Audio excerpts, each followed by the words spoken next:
la prochaine édition du Hajj, si elle a lieu, de faire en sorte que nous puissions rencontrer le moins de problèmes. C'est évident que des problèmes, il y en aura toujours, parce qu'on ne peut pas, pour un rassemblement humain aussi important, pour un acte de sacralité aussi divin que le pèlerinage à la Mecque, dire que nous pouvons tout régler ici et maintenant. Mais déjà, écouter les acteurs, se concerter, parler avec eux, avoir leurs doléances et leurs recommandations, nous semble être le préalable au règlement ou à la solution de ces difficultés, qu'elles soient passées, présentes ou à venir. Également, remercier, après avoir écouté les acteurs, et féliciter Monsieur le délégué général au pèlerinage pour son sens de l'écoute, de la communication et de l'innovation, lui et son équipe, qu'ils ont apporté à l'organisation du pèlerinage. Ce que nous pouvons dire, c'est que le Sénégal, notre pays, a été un pionnier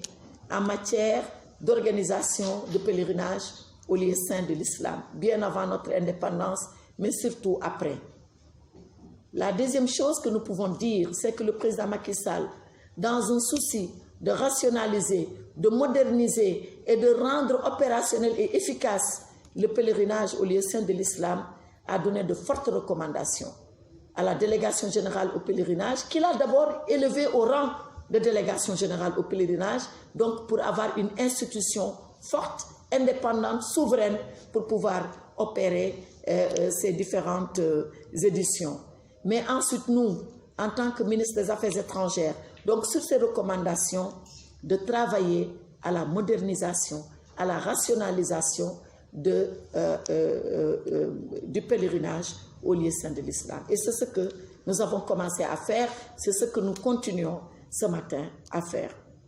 La deuxième chose, c'est me féliciter que le délégué général au pèlerinage, prenant en compte ces instructions, ait déjà organisé un grand séminaire par lequel il a échangé avec tous les acteurs et dont les recommandations nous ont été soumises et que nous allons bientôt porter à la connaissance de son Excellence, Monsieur le Président de la République, pour que les décisions qu'il pense pouvoir prendre dans le sens que j'ai indiqué, qu'il puisse les prendre et que nous travaillions sur cela. Voilà donc ce que cette rencontre de prise de contact a permis. Bien évidemment, nous allons poursuivre la discussion et le dialogue. Nous allons rester à l'écoute non seulement des voyagistes, mais des populations sénégalaises qui sont les pèlerins potentiels et faire de telle sorte que si l'édition du Hajj 2021 se déroule, qu'il puisse se dérouler dans les meilleures conditions possibles. L'État assurant son devoir régalien, les voyagistes qui ont une mission de service public, il faut le rappeler, à exécuter, s'exécutant conformément au cahier des charges qu'ils vont signer avec nous, et Monsieur le délégué général au pèlerinage assurant l'encadrement pour une bonne réussite de cette édition. Voilà ce que je... Ministre des Affaires étrangères, ñu ngi koy saluer de passage di am yaakaar nag ci moom ndax ku ko xam ci réew mi xam ne fa tabaarakalla macha allah donc bu ñu woowee di ñu wax ci secteur bi di ñu laaj suñu xalaat parce que sama baay da doon wax ni képp koo xam ne li mu la defal bu la ko defal woon doo ko yedd bu elle n'est pas obligée aujourd'hui mu woo ñu di ñu laaj suñu xalaat kon bu ko defee ci mbaaxam ak bëgg a defar kon danañ ko saluer de passage danañ ko remercier mais ñu wax ni rek cahier de charge bi nga xam ne moom la ñu amandé ñun dañ bëgg ñu mettre ko en place xëy na dina am tuuti lu siy yokku mais loolu ñu ngi xool naka lañ ko ciy dollee balaa ñu koy jox njiitu réew mi di ko homologué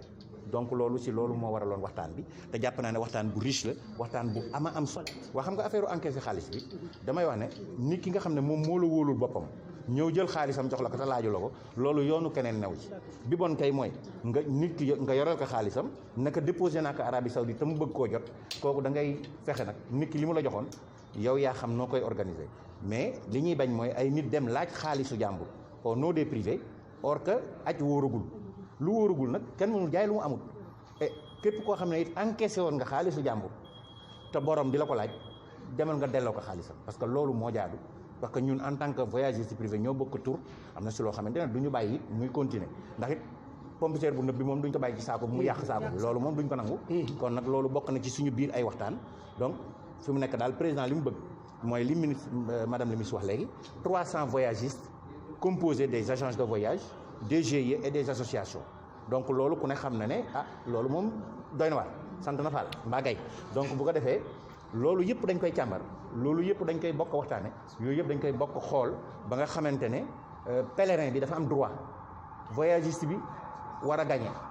état war a équilibrer loolu yëpp kon jàpp naa ne kon composante yooyu fokk daje am daje yooyu nag moom la ñuy gën di waxtaane waaye nag ñu gërëm délégué général ndax ba mu fi nekkee ba léegi dégg gu leen fi defe naa bi mu fi nekkee léegi pèlerin bu ñu bàyyi aaraat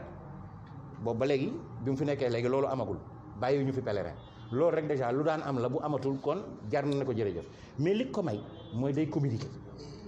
bi mu ñëwee dafa def communauté de aj bi mu defee communauté aj ba pare dafa jël benn comité de réflexion boo xam ne balaa muy jël benn décision dafay consulter comité boobu man ci comité boobu laa bokk kon mën naa ci servir de témoin Arabie Saoudite li ñu amoon habitude mooy boo ma sant dem Arabie Saoudite dañ lay jox contrat bi rek nga signé ko foofu ñëw moom ci ñaari at yi bu ñu ko joxee contrat bi da koy indi ci ñun jox ñu contrat bi nañu xool leen lu ngeen ci xalaat balaa mu koy signé